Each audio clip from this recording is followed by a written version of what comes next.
સુરતના સલાબતપુરા વિસ્તારમાં આવેલ એનટીએમ ટેક્સટાઇલ માર્કેટમાં તારીખ 3 મે 2025ને રાત્રિને સમયે અજાણ્યા 4 ઈસમો રોકડા રૂપિયાની ચોરી કરી ગયા। સલાબતપુરા પોલીસ સ્ટેશન વિસ્તારમાં આવેલ એનટીએમ માર્કેટ જે છે ત્યાં 3 તારીખના રોજ રાત્રે 9:30 થી 9:45 વાગ્યાના સુમારે જે માં કિડ્સવેર કરીને દુકાન છે એમાં ચોરીની ઘટના બનેલી હતી। 5 તારીખે સોમવારે સવારે જ્યારે તેના માલિકે દુકાન ખોલી અને એમના ધ્યાનમાં આવ્યું ત્યારબાદ એમણે 14,70,000 રૂપિયાની આ જે ચોરી છે એની ફરિયાદ આપેલી હતી। આ ફરિયાદ દાખલ કર્યા બાદ તાત્કાલિક ધોરણે પોલીસે અલગ અલગ ટીમો બનાવી સીસીટીવી કેમેરા, હ્યુમન ઇન્ટેલિજન્સ અને બાતમીદારો મારફતે તપાસ ચાલુ કરી। તાત્કાલિક ધોરણે ધ્યાનમાં આવ્યું કે આ દુકાનમાં જે એક કામ કરી રહેલ શખ્સ છે ગુડ્ડુ કુમાર કામતાસિંહ ચંદ્રવંશી, એણે આ ચોરીમાં ભાગ ભજવેલો છે અને એની સાથે અન્ય 2 માણસો પણ આમાં ચોરી કરતા હતા દુકાનમાં આવીને એ દેખાયું હતું। આ સીસીટીવીના આધારે તપાસ કરી અને ત્યારબાદ આ જે ગુડ્ડુ કુમાર છે એનું ઘર ગોડાદરામાં છે। પોલીસ ત્યાં આગળ પહોંચી અને ત્યાંથી માહિતી મેળવી અને એ પોતાના વતન ઝારખંડ જઈ રહ્યો હતો એવી બાતમી મળતા તાત્કાલિક ટ્રેસિંગ કરી અને એની પાછળ પોલીસની ટીમો લાગી ગઈ હતી અને એને મધ્યપ્રદેશમાંથી ગુલાબગંજ ખાતેથી ચાલુ ટ્રાવેલ્સમાંથી જ ત્યાં આગળથી પોલીસે પકડી પાડેલો હતો। નજીકના પોલીસ સ્ટેશન લઈ જઈને એની પૂછપરછ કરવામાં આવી અને એની પાસેથી આજે 14,70,000 પૈકીના 6,86,100 રૂપિયાની રિકવરી કરવામાં આવી।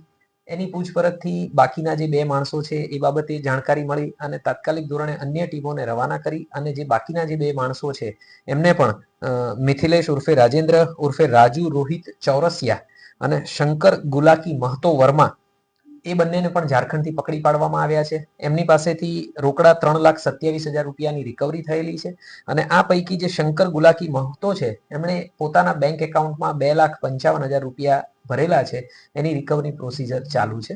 આ 3 આરોપીઓ જે છે એમની અટક કરી લેવામાં આવેલી છે અને આ ઉપરાંત અન્ય 2 આરોપીઓના પણ તપાસ દરમિયાન નામ ખુલેલા છે, જેમાં એક દિનેશ બિહારી અને બીજા ગોલુ ઉર્ફે ગુરુદયાલ યાદવ જે છે એ બંને પણ ઝારખંડના નિવાસીઓ છે। આ લોકો પણ આ ચોરીમાં સંડોવાયેલા હતા એ હકીકત હાલે ધ્યાનમાં આવેલી છે। જે મેં કીધું એ પ્રમાણે ગોલુ ઉર્ફે ગુરુદયાલ યાદવ છે એ આ જે નોકર ચોરીમાં સંડોવાયેલ મેઇન ઈસમ ગુડ્ડુ કુમાર સાથે સીધો સંપર્કમાં હતો।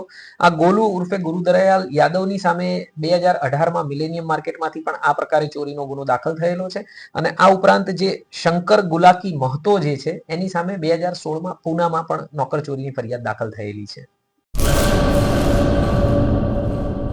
આર્ય કન્યા ગુરુકુળ પોરબંદર 90 એકરમાં ફેલાયેલો વિશાળ ધોરણ 5 થી લઈને 12 સુધીનું ઉચ્ચ ગુણવત્તાયુક્ત શિક્ષણ પ્રદાન કરતું ગુરુકુળ સ્થાનિકની કન્યાઓ માટે કેજી થી લઈને ધોરણ 12 સુધીના શિક્ષણની સુવિધા। અહીં ગુજરાતી અને અંગ્રેજી માધ્યમો પણ ઉપલબ્ધ છે।